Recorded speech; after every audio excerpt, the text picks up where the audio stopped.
6JVR తక్కువ ధరలకే కాదు నాణ్యతకు కూడా మరో పేరు ఇండియాస్ #1 బ్రాండ్ 6JVR. నమస్తే, నా పేరు Muralikrishna. Welcome to signature studio. తెలంగాణలో గత 15 రోజులుగా మార్వాడి గో బ్యాక్ అనే నినాదం మారుమోగుతూ ఉంది. మార్వాడి కల్చర్ గో బ్యాక్ అనే ఉద్యమం ఉవ్వెత్తున ఎగిసిపడుతున్నది. దాంట్లో క్రియాశీలకంగా పనిచేస్తున్నటువంటి డాక్టర్ జిలకర శ్రీనివాస్, వీసీకే పార్టీ తెలంగాణ రాష్ట్ర అధ్యక్షులు మనతో పాటు ఉన్నారు. మాట్లాడదాం Marwadi go back and Marwadi culture go back అనే అంశాలపైన మరియు విధానపరమైన నిర్ణయాలపైన మాట్లాడే ప్రయత్నం చేద్దాం. అన్న నమస్తే. నమస్తే. బాగున్నారా? బాగున్నా పైన. మార్వాడి గో బ్యాక్ అనే నినాదం సరైనదా కాదా? సరి అయినది. నేను మళ్ళీ అడుగుతున్నా, మార్వాడి గో బ్యాక్ అనే నినాదం సరైనదా కాదా? సరి అయినది అని నేను మళ్ళీ చెప్తున్నా. ఎట్లా సరైనది? 2014 తర్వాత వచ్చిన మార్వాడీల్ని వెనక్కి పొమ్మని మేము చెప్తున్నాం. 2014కు ముందు ఉన్న మార్వాడీలు మా స్థానికులు, వాళ్ళు లోకల్ మార్వాడీస్. చార్మినార్ కట్టినప్పటి నుండి 2014 వరకు ఉన్న మార్వాడీలు మా వాళ్ళు. నరేంద్ర మోడీ గారు ఒకే దేశం ఒకే మార్కెట్ పేరు మీద జిఎస్టీని తీసుకొచ్చిన తర్వాత తండోపతండాలుగా లక్షలాది మంది మార్వాడీలు మా తెలంగాణ, ఆంధ్ర, కర్ణాటక, తమిళనాడు, కేరళ, పాండిచ్చేరి, ఛత్తీస్గఢ్, మహారాష్ట్ర ఇలాంటి ప్రాంతాల్లోకి వచ్చారు. వాళ్ళు ఇక్కడ వనరుల్ని దోచుకుంటున్నారు. సరే, ఆ విషయం పక్కన తర్వాత మాట్లాడదాం. వాళ్ళు వచ్చినాక ఏం వనరులు దోచుకుంటున్నారు, ఏం మాట్లాడదామంటే అది మాట్లాడదాం. లేదు, వనరులు దోచుకోవడం వాళ్ళు ఏం చేస్తున్నారు ఏందనే విషయాన్ని మనం చర్చిద్దాం. దానికంటే ముందు మీరు అన్న మాటకు మార్వాడి గో బ్యాక్ అనే నినాదం సహేతుకమైనదా కాదా అనే ప్రశ్న నేను ఎందుకు అడిగిందంటే, రాజ్యాంగం ఏమో, మీరు రాజ్యాంగాన్ని నమ్ముతారా? డెఫినెట్గా రాజ్యాంగాన్ని నమ్ముతారు కదా. రాజ్యాంగాన్ని రక్షించాలని ఉద్యమం చేస్తున్నవాడిని. ఓకే, రాజ్యాంగం ఏం చెప్తుంది? ప్రాథమిక హక్కులకు లోబడి ప్రతి పౌరుడు ఎక్కడైనా జీవించవచ్చు, ఎక్కడైనా పని చేసుకోవచ్చు, వాక్ స్వాతంత్రం ఉంది, మాట్లాడవచ్చు ప్రజాస్వామ్యంలో అని చెప్తున్నారు. మరి అలాంటి మార్వాడీస్ను వెళ్ళిపోమనే హక్కు మీకు ఎక్కడిది? మురళి, నేను ఒక అడ్వకేట్ని. కాన్స్టిట్యూషన్ మీద చాలా కాలంగా దాన్ని రక్షించాలని పోరాడుతున్నటువంటి వ్యక్తుల్లో నేను ఒకరిని. మా పార్టీ కాన్స్టిట్యూషన్ని, దేశాన్ని కాపాడాలని చెప్పి ఎన్నో ఉద్యమాలు చేసింది. లక్షలాది మందితో సభలు. ఏం పార్టీ అన్న మీది? మాది విముక్త చిరుతల పార్టీ. విముక్త చిరుత పురుల పార్టీ మాది. విడుదలై చిరుతగల్ కచ్చి. ఎక్కడ? తమిళనాడు. ఎవరు ఫౌండర్? తలైవర్ తిరుమావలోన్ గారు. తమిళనాడు చిదంబరం కాన్స్టిట్యున్సీ నుంచి 3 సార్లు ఎంపీ ఆయన. Present MP. మాకిద్దరు ఎంపీలు ఉన్నారు, 4 ఎమ్మెల్యేలు ఉన్నారు, వందలాది మంది లోకల్ బాడీ రిప్రజెంటేటివ్స్ ఉన్నారు. మాది పెద్ద మాస్ పార్టీ. తమిళనాడులో 5 రాష్ట్రాల్లో మేము పనిచేస్తున్నాం, ఇంక్లూడింగ్ మహారాష్ట్ర, ఆంధ్ర, తెలంగాణ, కర్ణాటక, తమిళనాడు, కేరళ, పాండిచ్చేరిలో కూడా మాది చాలా పెద్ద పార్టీ. మా పార్టీ తరఫున కాన్స్టిట్యూషన్ని కాపాడుకోవడానికి మేము ఎన్నో సభలు నిర్వహించినాం. ఒకటి. మరి ఇంత టెక్నికల్ విషయం మాట్లాడితే ప్రేక్షకులకి ఇంట్రెస్ట్ ఉంటుందో లేదో నాకు తెలియదు, మీకు ఇంట్రెస్ట్ ఉంటుందో లేదో తెలియదు. చెప్పండి, పర్లేదు. ఇప్పుడు కాన్స్టిట్యూషన్లో ఈక్వాలిటీ అన్న మాటని ప్రియాంబుల్లో పొందుపరచడం జరిగింది. సామాజిక, రాజకీయ, ఆర్థిక సమానత్వాన్ని తీసుకురావడం అనేది కాన్స్టిట్యూషన్ యొక్క లక్ష్యం. ఓకే, సమానత్వాన్ని తీసుకురావడం అని అంటే సమానత్వానికి దూరంగా ఉన్న వాళ్ళని సమానత్వం దగ్గరికి తీసుకురావటం. అర్థమైనా? బలహీనులని బలవంతుల నుంచి రక్షించటం న్యాయం. Every citizen of this country is equal before the law, article 14. అదే ఆర్టికల్లో equal protection shall be provided. ఎవరికి? అందరికీ. బలవంతుడి నుంచి బలహీనుడికి ఈక్వల్ ప్రొటెక్షన్ అందించడం అనేది కాన్స్టిట్యూషన్ యొక్క లక్ష్యం. అయితే కాన్స్టిట్యూషన్ యొక్క స్పిరిట్ ఏందనంటే బలవంతుల్ని రక్షించటం కాదు, బలహీనుల్ని రక్షించటం, బలహీనమైన ప్రాంతాల్ని రక్షించటం, వెనకబడ్డ వర్గాల్ని రక్షించటం, అంటరాని వర్గాల్ని రక్షించటం, ఆదివాసుల్ని రక్షించటం, మహిళల్ని రక్షించటం, అది ఈక్వల్ ప్రొటెక్షన్. ఓకే. అట్లాగే అంటే బలవంతులైన మార్వాడీలు బలహీనులైనటువంటి తెలంగాణ స్థానిక వ్యాపారుల్ని, స్థానిక వృత్తి కులాల వాళ్ళని దోపిడీ చేస్తున్నప్పుడు వీళ్ళ తరఫున మాట్లాడటము, వాళ్ళకి రక్షణ కావాలని అడగటం కూడా ఫండమెంటల్ రైట్ కిందకే వస్తుంది. మార్వాడీలు ఏ విధమైన దోపిడీ చెప్తా, అవన్నీ మాట్లాడదాం. ఓకే, అవన్నీ మాట్లాడదాం. మీరు ఏమన్నారు తర్వాత ఓకే, మాట్లాడదాం. ఓకే, నేనేమంటున్నానంటే ఈక్వల్ గా నాకు అన్యాయం జరుగుతుంది అని చెప్పటం కూడా ఫండమెంటల్ రైట్ కిందకే వస్తుంది. Right to protest, right to resist, you know including self defence కూడా ఫండమెంటల్ రైట్ కిందకే వస్తుంది. కాన్స్టిట్యూషన్ ప్రకారంగా మిమ్మల్ని ఎవరైనా దాడి చేసినప్పుడు ఆత్మరక్షణ కోసం ప్రతిదాడి చేయడం, ఎదురు దాడి చేయడం అనేది constitutionally valid. And IPC also సమర్థిస్తుంది. ఇండియన్ పీనల్ కోడ్ ప్రకారంగా, బిఎన్ఎస్ ప్రకారంగా కూడా మన మీద హత్యా ప్రయత్నం చేసినప్పుడు, దాడి చేసినప్పుడు మన ఆత్మరక్షణ కోసం ఎదురు దాడి చేయడం కూడా చట్ట ప్రకారంగా సమర్థనీయమైనదే. అట్లాగే కాన్స్టిట్యూషన్లో ఆర్టికల్ 38, 39 ఉన్నాయి. 39 ఏం చెప్తుందంటే వెల్త్, సంపద ఒక దగ్గర కేంద్రీకృతం కాకుండా ప్రభుత్వం చర్యలు తీసుకోవాలి అని చెప్తుంది.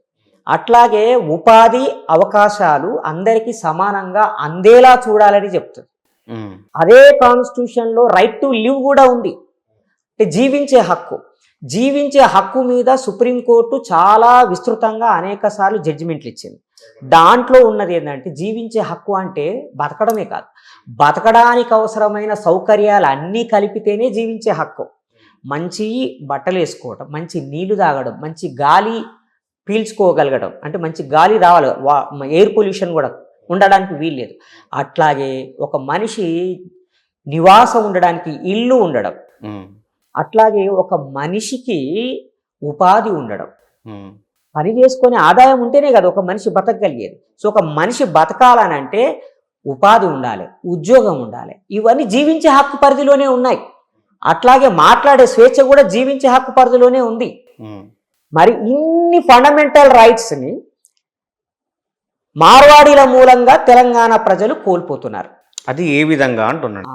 ఇప్పుడు మనం మాట్లాడుతున్నాం 2011-14 ముందు ఈ తెలంగాణలోకి చార్మినార్ కట్టినప్పటి నుంచి మార్వాడీలు వచ్చారు. వాళ్ళు ఇక్కడ కల్చర్లో భాగమయ్యారు, ఇక్కడ నిర్మాణంలో భాగమయ్యారు. వాళ్ళతోటి ఎప్పుడు ఘర్షణ రాలేదు. ఓకే, స్థానికులతోటి ఎప్పుడు కూడా ఘర్షణ రాలేదు. వాళ్ళు హైదరాబాదు, వరంగల్, నల్లగొండ, నిజామాబాద్ లాంటి ప్రధానమైన పట్టణాలకే పరిమితమయ్యారు. వాళ్ళు ఈ ప్రాంతాన్ని ప్రేమించి ఇక్కడే మమేకం అయిపోయారు. వీళ్ళకి గుజరాత్, రాజస్థాన్ వాళ్ళతోటి సంబంధాలు లేవు. ఎందుకంటే over a period of more than 200-300 years పీరియడ్లో వీళ్ళకి అవతలి రిలేషన్స్ తోటి ఏం సంబంధం లేదు. అందువల్ల వాళ్ళు ఇక్కడ భాగమయ్యారు. వాళ్ళతోటి మాకు సంబంధం లేదు, వాళ్ళు తెలంగాణ మార్వాడీలు. 2015లో నరేంద్ర మోడీ గారు జిఎస్టీ తీసుకొచ్చారు, ఒకే దేశం ఒకే మార్కెట్ పేరు మీద. అప్పటి నుండి ప్రతి పల్లెలోకి దేశవ్యాప్తంగా మార్వాడీలు వెళ్ళిపోయారు. అట్లాగే సౌత్ ఇండియాలో కూడా వచ్చారు. ఏ విధంగా అంటే వ్యాపారం కోసం మోడీ గారు జిఎస్టీ తేవడం వల్ల వాళ్ళు రావడానికి ఎట్లా దారులు వేసిండ్రు? జిఎస్టీ ద్వారా జిఎస్టీలో ఉన్న ఒక ప్రొవిజన్ ఏంటంటే, ఇంతకు ముందేమో మనము ఒక వ్యాపారము వేరే రాష్ట్రాల్లో పెట్టాలి అని అనుకున్నప్పుడు స్టేట్ బార్డర్ ట్యాక్స్ కట్టాల్సి వచ్చేది ట్రాన్స్పోర్ట్ సందర్భంగా. అట్లాగే ఇక్కడ ఉన్నటువంటి లోకల్ గవర్నమెంట్స్ కూడా ఇంకా రకరకాలైన సెస్సులు, ఇంకా రకరకాలైనవి విధించేవాళ్ళు. జిఎస్టీ వచ్చిన తర్వాత అవన్నీ రద్దయిపోయినాయి. నువ్వు నేరుగా ఎక్కడి నుంచి అయినా కూడా ఇక్కడికి మార్కెట్లోకి మన సరుకుని తీసుకురావచ్చు. చెక్ పోస్టుల దగ్గర నువ్వు ట్యాక్స్ కట్టినవా లేదా అని ఎవరు ఆపరు. అందువల్ల వాళ్ళు ఈజీగా వాళ్ళ సరుకుల్ని మన ప్రాంతంలోకి తీసుకురావడం ఈజీ అయిపోయింది. అట్లాగే ఓపెన్ అయిపోయింది మార్కెట్ అంతా. ఆయన వచ్చి ఏం చేసిండంటే రాష్ట్రాలు అప్పటిదాకా ఆయా ప్రాంతాల్లో ఉన్న మార్కెట్లని, వ్యాపారుల్ని కాపాడుకోవడానికి పెట్టిన జీవోలు, చట్టాలు ఇవన్నీ రద్దయిపోయినాయి. సో వాళ్ళు వచ్చేసారు లోపలికి, వ్యాపారాలు పెట్టుకున్నారు. పెట్టుకున్న తర్వాత జరిగింది ఏంది, లోకల్గా ఉన్న వ్యాపారులు దెబ్బతిన్నారు. ఇప్పుడు కిరాణం షాప్ ఉంది, పక్కన వచ్చి ఇంకొక ఆయన కిరాణం షాప్ పెట్టిండు మార్వాడి ఆయన. ఈ కోటైన కిరాణం షాప్ పోయింది. విశ్వకర్మలు బంగారం షాపు నడిపిర్రు, ఆ పక్కన వచ్చి ఆయన బంగారం షాప్ పెట్టిండు, అది పోయింది. కనీసం కులవృత్తి కదా బంగారం నగలు తయారు చేయటం, ఆ పని కోసమైనా పోతే వాళ్ళు పెట్టిన జ్యువెలరీ తయారు చేసే సెంటర్స్లో బీహార్ నుంచి, ఉత్తరప్రదేశ్ నుంచి, ఇంకా మిగతా ప్రాంతాల నుంచి వర్కర్స్ని తీసుకొచ్చి వాళ్ళే పని చేయించుకుంటున్నారు. సో ఇక్కడ వీళ్ళ షాపు బంద్ అయింది. వీళ్ళు పని చేద్దామని పోతే అక్కడ ఉపాధి అవకాశాలు లేవు. అందువల్ల స్థానికుల్లో ఒక అభద్రత పెరిగింది. మాకు ఉద్యోగం దొరకట్లేదు, మా పని పోయింది అని ఆ ఫ్రస్ట్రేషన్ తోటి 2017 నుంచే ఆందోళనలు స్టార్ట్ అయినాయి మన దగ్గర. ఇప్పుడు దీంట్లో ఒక సబ్మిషన్ అన్న, ఇప్పుడు మన ప్రాంతాల నుంచి, తెలుగు రాష్ట్రాల నుంచి, భారతదేశం నుంచి అమెరికా వెళ్ళి చాలామంది అక్కడ సాఫ్ట్వేర్ రంగంలో కానీ ఇతర రంగాల్లో కానీ స్థిరపడ్డారు కదా. మరి ఆ దేశంలో ఉన్నటువంటి అధ్యక్షుడు కానీ ఆ దేశ ప్రజలు కానీ అదే విధంగా భావిస్తే లేదా తిరుగుబాటు చేస్తే మన వాళ్ళ పరిస్థితి ఏంటి? ఇది అదే ప్రశ్న నేను కూడా అడుగుతా ఉన్నా. నరేంద్ర మోడీ గారు ఇప్పుడు ఈ బీజేపీ వాళ్ళు ఎక్కడైనా వ్యాపారం చేసుకోవచ్చు అని అంటున్నారు కదా. అదే ట్రంప్ తాను ఎలక్షన్స్కి ముందు మైగ్రెంట్ ఎంప్లాయీస్ మూలంగా అమెరికన్ ఎంప్లాయీస్కి నష్టం జరుగుతుంది, అన్ఎంప్లాయిడ్ అమెరికన్స్కి. అట్లాగే బయట నుంచి, చైనా నుంచి, ఇండియా నుంచి, ఇంకా రకరకాలైన దేశాల నుంచి అమెరికాకి దిగుమతి అవుతున్న వివిధ వస్తువుల మూలంగా స్థానిక అమెరికన్ ప్రోడక్ట్స్ అన్ని దెబ్బతింటున్నాయి. అమెరికన్ బిజినెస్ మెన్ లాస్ అవుతున్నారు. కాబట్టి నేను అమెరికా నిరుద్యోగుల కోసం, అమెరికా వ్యాపారుల కోసము వీళ్ళకి వ్యతిరేకంగా ఫైట్ చేస్తా, నన్ను గెలిపియండి అని అన్నారు. కాబట్టి అమెరికన్ ట్రంపే అసలు ప్రపంచానికే రాజు లాంటి అమెరికానే తన లోకల్ మార్కెట్ని కాపాడుకోవడానికి, లోకల్ బిజినెస్ మెన్ని కాపాడుకోవడానికి, అమెరికన్ అన్ఎంప్లాయిడ్ యూత్కి ఉద్యోగాలు ఇవ్వడానికి రక్షణ చర్యలు తీసుకున్నారు. మరి తెలంగాణ ప్రజలకి ఆ సూత్రం వర్తించదా? తెలంగాణలో ఉన్న వాళ్ళకి ఉద్యోగాలు వద్దా? తెలంగాణలో ఉన్న వాళ్ళు వ్యాపారం చేసుకోవద్దా? తెలంగాణలో ఉన్న భూములు తెలంగాణ వాళ్ళకి దక్కవద్దా? తెలంగాణ వాళ్ళ కల్చర్ కాపాడుకోవద్దా? ఇదే కదా మేము అడుగుతున్నది. ట్రంప్ చేసింది సరి అయిందైతే మేము చేసేది కూడా సరి అయిందే. ప్రధానంగా చెప్పండి అన్న, తెలంగాణ కల్చర్ని మార్వాడీలు ధ్వంసం చేస్తున్నారు అనేది పదే పదే ఒక బలమైన ఆరోపణ అయితే చేస్తూ ఉన్నారు. తెలంగాణ ఉద్యమంలో చాలా కీలకంగా పనిచేసారు. నాకు గుర్తున్నంత మేరకు విద్యార్థి ఉద్యమంలో కీలకంగా పనిచేశారు. ప్రధానమైనటువంటి ఆర్గ్యుమెంట్ ఏంటిది? తెలంగాణలో నీళ్లు, నిధులు, నియామకాలు, స్వయం పాలన, ఆత్మగౌరవం, ఈ 5 నినాదాలతో పాటు తెలంగాణ సంస్కృతిని కాపాడుకుందాం. ఆంధ్ర సంస్కృతి, అట్ల తద్ది సంస్కృతి, తెలంగాణ సంస్కృతి, బతుకమ్మ సంస్కృతి, మీ అట్ల తద్దికి మా బతుకమ్మకి ఏం సంబంధం అని చెప్పి గోరెటెంకన్న పాట కూడా రాశారు. రాష్ట్రం ఏర్పడ్డది, వాళ్ళ పని వాళ్ళు చేసుకుంటున్నారు, మన పని మనం చేసుకుంటున్నాం. మరి అట్ల తద్దికి బతుకమ్మకి ఏం సంబంధం అన్న మనమే దాండియాకి బతుకమ్మకి ఏం సంబంధం అని అడగొద్దా? వాళ్ళు చెప్తున్న మాట ఏంటంటే దాండియా మా కల్చర్ లో భాగం సార్, మేము ఇక్కడ వచ్చి స్థిరపడ్డాం, మీరు ఉంచుకోండి సార్, మా దాండియా మేము ఆడుకుంటున్నాం, మిమ్మల్ని ఆడమనట్లేదు కదా అనేది వాళ్ళ ప్రశ్న. దాండియాని మీరు ఆడుకోండి, కానీ మీ దాండియా కల్చర్ ని మా మీద రుద్దేలా ప్రభావితం చేయకండి అంటారు. ఇన్ఫ్లుయెన్స్ చేస్తున్నారు. ఏ విధంగా ప్రభావితం చేస్తున్నారు? జనరల్ గా ఎట్లా ఉంటది అంటే మన సమాజము పై వర్గాల వాళ్ళు ఏదైనా చేస్తే, ప్రాక్టీస్ చేస్తే అది చాలా ఉన్నతమైనది అని దాన్ని అనుకరించే ప్రయత్నం చేస్తారు. 2000 సంవత్సరాలకి ముందు, అంటే మనకి తెలంగాణ ఉద్యమం 2004లో స్టార్ట్ అయింది. 2000 సంవత్సరాలకి ముందు దాండియా కల్చర్ ఎందుకు లేదు మనకిడ?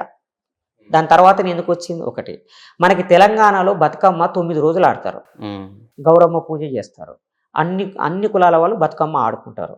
ఈరోజు బతుకమ్మ ప్రారంభం రోజు, మొదటి రోజు, ఆఖరి రోజు తప్ప మధ్యలో 7 రోజులు ఆడతలేరు. ఎక్కడ కూర్చుంటున్నారు? ఏం ఆడుతున్నారు వీళ్ళంతా దుర్గామాత విగ్రహాల దగ్గర కూర్చుంటున్నారు. మీకు బాగా గుర్తు, నా చిన్నప్పుడు, నాకు 50 ఏళ్ళు. ఈ 50 ఏళ్ల కాలంలో గత 10 సంవత్సరాల నుంచి 15 సంవత్సరాల నుంచి నేను గ్రామాల్లో, మండల కేంద్రాల్లో దుర్గమ్మ వారి విగ్రహాలు పెట్టి పూజలు చేయటం అనేది చూస్తున్నాం. అంతకుముందు ఆడవాళ్ళందరూ బతుకమ్మ పట్టుకొని చెరువు దగ్గర ఆడుకునేటోళ్ళు. ఇప్పుడు వాళ్ళే సాయంత్రం కాగానే 6 గంటలకు పోయి అమ్మవారి దగ్గర కూర్చొని పూజలు చేస్తున్నారు. అది భక్తికి సంబంధించిన విషయంగా మనం కూడా చూస్తాం, ఓకే, గౌరవిస్తాం. కానీ బతుకమ్మ మాయమవుతున్నది కదా, బతుకమ్మ ఆడేవాళ్ళు లేకుండా పోతున్నారు కదా. ఏదో ప్రభుత్వం అధికారికంగా నిర్వహిస్తున్నది కాబట్టి మొదటి రోజు, ఆఖరి రోజు మాత్రమే మన ఆడవాళ్ళు వచ్చి బయట ఆట ఆడుకుంటున్నారు. అది కూడా ఇంతకు ముందులాగా చప్పట్లు కొట్టి ఆడుకునేది కాకుండా డీజేలు పెట్టి డ్యాన్సులు వేసుకుంటాం, మన వాళ్ళు పండుగ చేసుకుంటున్నారు. 10 రోజుల బతుకమ్మ పండుగ 2 రోజులకి ఎట్లా కుదించబడ్డది? ఏ గల్లీలో కూడా ఏనాడు లేని అమ్మవారి విగ్రహాలు, దుర్గామాత విగ్రహాలు ఎలా వచ్చినాయి? అంటే ఇప్పుడు దుర్గమ్మ విగ్రహాలు పెట్టడాన్ని మీరు వ్యతిరేకిస్తున్నారా? దుర్గామాత విగ్రహాలు మనకి ఇన్ని సంవత్సరాల నుంచి లేవు కదా, అవి ఇస్తున్న వాళ్ళు ఎవరు? మార్వాడీలే స్పాన్సర్ చేస్తున్నారు. ఈ ఆర్ఎస్ఎస్, బీజేపీ వాళ్ళు తీసుకొచ్చి వాటిని ఎంకరేజ్ చేస్తున్నారు. స్థానికంగా యువకులకి ఒక ఎంజాయ్మెంట్ కావాలి కాబట్టి అవి తీసుకొచ్చి పెడుతున్నారు. నేనేమంటున్నానంటే అది బెంగాల్ కల్చర్. మనం బతుకమ్మ ఆడుతున్న రోజుల్లో బెంగాల్లో దేవీ నవరాత్రి ఉత్సవాలు జరుగుతాయి. కలకత్తాలో కాళీమాత పూజ అన్ని పార్టీలు చాలా అద్భుతంగా చేసుకుంటాయి. అక్కడ ప్రజలందరూ చేసుకుంటారు. కలకత్తా సంప్రదాయాన్ని తెలంగాణలో ఎందుకు ప్రవేశపెడుతున్నారు? మాకు భద్రకాళి ఉంది. మీది వరంగల్ అయితే మీకు తెలుస్తుంది. భద్రకాళి అమ్మవారు ఉన్నారు. ప్రతి ఒక్కరు భద్రకాళి అమ్మవారి దగ్గరికి పోతారు. దసరా నాడు పూజలు చేసుకుంటారు, వస్తారు. కానీ ఈ రోజు తెలంగాణలో ఈ కల్చరు కొత్తగా స్టార్ట్ అయింది కదా. అట్లాగే ఆహార అలవాట్లను కూడా మార్చేశారు. తెలంగాణలో అత్యధికంగా షుగర్ పేషెంట్లు ఉన్న రాష్ట్రము తెలంగాణ. దేశంలోనే ఎక్కువ షుగర్ పేషెంట్లు ఉన్న రాష్ట్రం తెలంగాణ. ఇప్పుడు ఈ షుగర్ రావడానికి కూడా మిఠాయి వాడాలి మార్వాడీలేనా? అంతే మీరు మిఠాయి కల్చర్, తినుబండారాల పేరు మీద తీసుకొచ్చిన అటువంటి ఫుడ్, పానీపూరి, ఆ కల్చర్ అంత కచోరీ, ఇదంతా మనది. అంటే నాకు టేస్ట్ నచ్చింది కాబట్టి తింటావు, దట్స్ ఓకే.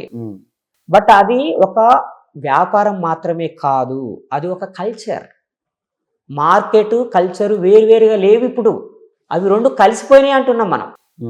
మనము మన కల్చర్ని కాపాడుకోవాలి కదా, తెలంగాణ కల్చర్ని కాపాడుకోవాలి. ఆ కల్చర్ కనుమరుగైపోతా ఉన్నది అనేది మా బాధ, మా ఆందోళన. దాన్ని కాపాడుకోవాలని మేము చెప్తా ఉన్నాం. అది తప్పేలా అవుతుంది? కమింగ్ టు వ్యాపారాలన్నా బిజినెస్లు, మార్వాడీల బిజినెస్ల పైన రకరకాల ఆరోపణలు వస్తున్నాయి. మీరు కూడా వినిపిస్తున్నారు, ఏ నాణ్యత లేదు అని, వాళ్ళు జీరో బడ్జెట్ బిజినెస్లు చేస్తారని రకరకాలుగా. అది నిజమా, వాస్తవాలా? మీ దగ్గర ఉన్న ఆధారాలు ఏముంది దానికి? మీరు లైవ్ పెడితే చాలా మంది ఫోన్లు చేసి విషయాలు చెప్తారు. ఒకటి, మీ దగ్గర కెమెరాలు ఉన్నాయి, మీరు బేగం బజార్ పోయినా, సుల్తాన్ బజార్ పోయినా, హన్మకొండకు పోయినా, నిజామాబాద్కు పోయినా వాళ్ళు ఏం బిజినెస్ చేస్తున్నారో లైవ్లో మీకు తెలుస్తుంది. ఇప్పుడు దాని ఏమంటారు, ఆ బాంబ్ బ్లాస్ట్ జరిగిన ప్లేస్ ఉంది కదా, గూగుల్ చాట్. ఇప్పటికి ఇంత డిస్కషన్ జరుగుతున్నా కూడా గూగుల్ చాట్లో ఫోన్ పేలు, గూగుల్ పేలు లేవు. క్యాష్ ఇస్తే తప్ప అక్కడ మనకి ఆ పదార్థం ఇయ్యరు. దానికి అకౌంటబిలిటీ ఏమున్నది? అందుకే నేనేమంటున్నా, జిఎస్టీ ఉద్దేశమే అకౌంటబిలిటీ తీసుకురావటం. Online transaction. మరి ఆ అకౌంటబిలిటీకి భిన్నంగా ఇక్కడ ప్రవర్తిస్తుంటే రాష్ట్ర ప్రభుత్వం ఏం చేస్తుంది? సేల్స్ ట్యాక్స్, కమర్షియల్ ట్యాక్స్ వాళ్ళు సమాధానం చెప్పాలి.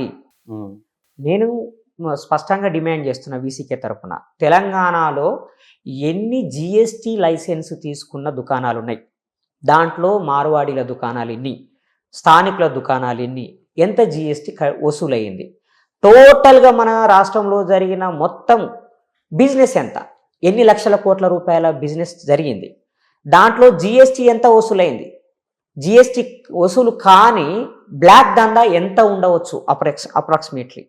ఇవన్నీ లెక్కలు బయటికి పెట్టాల్సిన అవసరం ఉన్నది.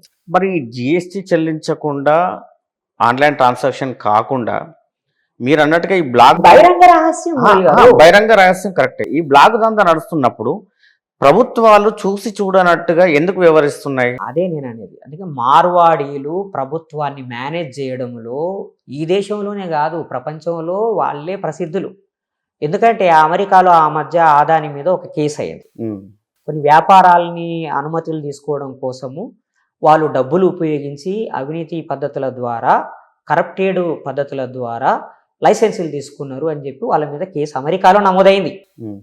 అంటే ఏంటి? ప్రభుత్వ యంత్రాంగాన్ని వాళ్ళు డబ్బుల ద్వారా మేనేజ్ చేసుకోగలుగుతారు, ప్రభుత్వాన్ని నడిపే పొలిటీషియన్స్ని కూడా వాళ్ళు మేనేజ్ చేసుకోగలుగుతారని కదా అమెరికాలో ఆదాని మీద నమోదైన కేసు సారాంశం. ఆదాని కూడా మార్వాడియే, బనియానే. సో ఆదానే అంత చేసినప్పుడు మన హైదరాబాద్లో ఉన్న వాళ్ళు చేయలేరా ఆ పని? ఫస్ట్ వాళ్ళు పోయేది పోలీస్ స్టేషన్కి పోతారు, లోకల్ ఎమ్మెల్యే దగ్గరికి పోతారు, ఎంపీ దగ్గరికి పోతారు, ఏసీపీ సిపి దగ్గరికి పోతారు. వీళ్ళందరినీ కాంటాక్ట్ చేసి వాళ్ళని సంతృప్తి పరిచిన తర్వాత వాళ్ళు బిజినెస్ మొదలు పెడతారు. ప్రతి నెల వాళ్ళకి ఇవ్వాల్సినవి ఇస్తూనే ఉంటారు.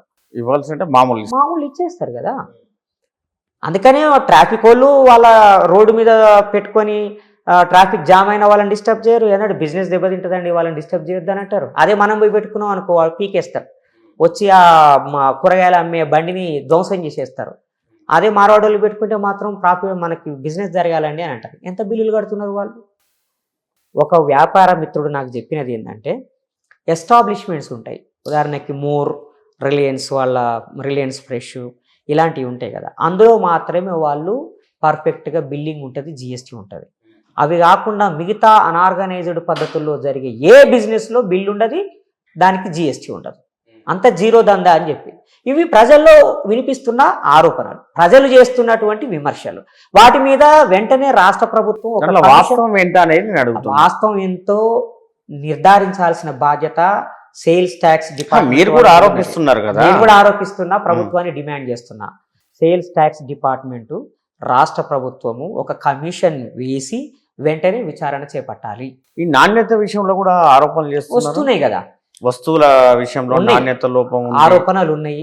కస్టమర్లే చాలా చోట్ల కంప్లైంట్ చేసిన ఏమని సందర్భాలు ఏమని ఉన్నాయి. కంప్లీట్ చేస్తున్నారు? ఇది ఫస్ట్ అదే దోమాలు ఏకమాల్ అనేది ఉంటది కదా, ఉమ్, ఆ ఫస్ట్ క్వాలిటీ కాదు సెకండ్ క్వాలిటీ తీసుకొచ్చి ఫస్ట్ క్వాలిటీ అని చెప్పి అమ్ముతున్నారు అనే అలిగేషన్స్ ఉన్నాయి. కన్జ్యూమర్ ఫోరమ్స్లో చాలా కేసులు ఫైల్ అయినవి ఉన్నాయి. అట్లాగే ఇంకో విషయం ఏంటంటే నో రిటర్న్ అని ఉంటుంది. ఉమ్. మీరు ఏదైనా కొంటే ఆ వస్తువుని తిరిగి మేము తీసుకోము, అది అంతే. అలాంటిది అవును, ఇటీవల మన మహబూబాబాద్ జిల్లా డోర్నకల్లు ఆ ప్రాంతంలో ఒక సంఘటన జరిగింది. అది సోషల్ మీడియాలో కూడా వైరల్ అయింది. అవును, అంటే మీరు ఏదైనా కొంటే తిరిగి తనకి నచ్చకపోతే నాసిరకం ఉన్నది అనిపిస్తే రిటర్న్ చేసే అధికారము కస్టమర్కి ఉంది. ఉమ్, దానికి వ్యతిరేకంగా వాళ్ళు బోర్డులు పెడుతున్నారు. బోర్డులు పెట్టడం కన్జ్యూమర్ యాక్ట్ ప్రకారంగా నేరం. ఉమ్, సో కన్జ్యూమర్ కోర్టులో బోర్డని కేసులు ఫైల్ అయి ఉన్నాయి. ఉమ్, అందుకని నేను ఏమంటున్నానంటే ప్రజల్లో కొన్ని అనుమానాలు విమర్శలు ఉన్నాయి. వాటి మీద రాష్ట్ర ప్రభుత్వం వెంటనే రెస్పాండ్ అయ్యి కన్సర్న్డ్ డిపార్ట్మెంట్ చేత ఎంక్వైరీ చేయించాల్సిన అవసరం ఉన్నది. ఉమ్. లేదా టోటల్ మార్కెట్ మీదనే ఒక ఎక్స్పర్ట్ కమిషన్ వేయాలి. దాంట్లో సామాజిక ఉద్యమకారులను కూడా భాగస్వాములు చేయండి. మార్వాడి వైపుల నుంచి కూడా కొంతమందిని అందులో కమిటీలో మెంబర్లుగా పెట్టండి. ఎందుకంటే ఏకపక్షంగా ఉండకూడదు. సో అందరూ కలిసి దాని విచారణ జరిపించండి. ఉమ్. తప్పు చేసిన వాళ్ళ మీద చట్టపరంగా చర్య తీసుకోండి. అట్లాగే ఈ దొంగ వ్యాపారాలు చేసే వాళ్ళకి సహకరిస్తున్న అధికారుల్ని గుర్తించండి. ఇంటెలిజెన్స్ డిపార్ట్మెంట్ ఉంది, ఎవరెవరికి సహకరిస్తున్నారో ఐడెంటిఫై చేయండి, వాళ్ళని కంట్రోల్ చేయండి, వాళ్ళ మీద చర్యలు తీసుకోండి. ఉమ్. ఇది మేము అడుగుతున్నది. ఇందులో తప్పే ఉన్నది.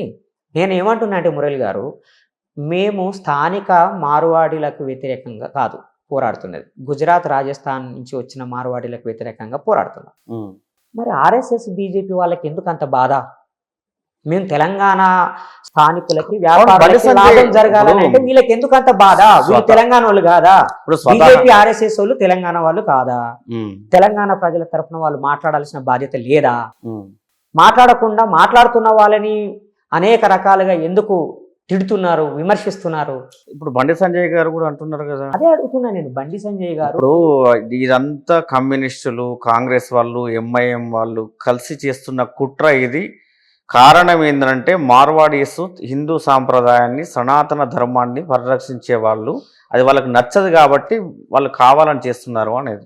ఇప్పుడు తెలంగాణ ఉద్యమంలో బీజేపీ కూడా కీలకంగా పాల్గొన్నది. కాకినాడ తీర్మానం తర్వాత తెలంగాణ ఉద్యమంలో కిషన్ రెడ్డి గారు కావచ్చు, వీళ్ళందరూ, బండి సంజయ్ పెద్దగా అప్పుడేమీ యాక్టివ్గా లేడు, ఇంద్రసేన రెడ్డి గారు కావచ్చు, దత్తాత్రేయ గారు కావచ్చు, ఇంకా చాలా మంది పెద్దలు బీజేపీ నాయకులు చాలా కీలకంగా పనిచేశారు. మరి ఆ రోజు ఎందుకు రాలేదు ఈ ఆర్గ్యుమెంట్? తెలంగాణ వాళ్ళకి అన్యాయం జరుగుతుందనే కదా మీరు తెలంగాణ ఉద్యమంలో పాల్గొన్నది. కేవలం తెలంగాణకు ఒక గవర్నమెంట్ ఫామ్ చేయాలనేనా మీరు పోరాడింది?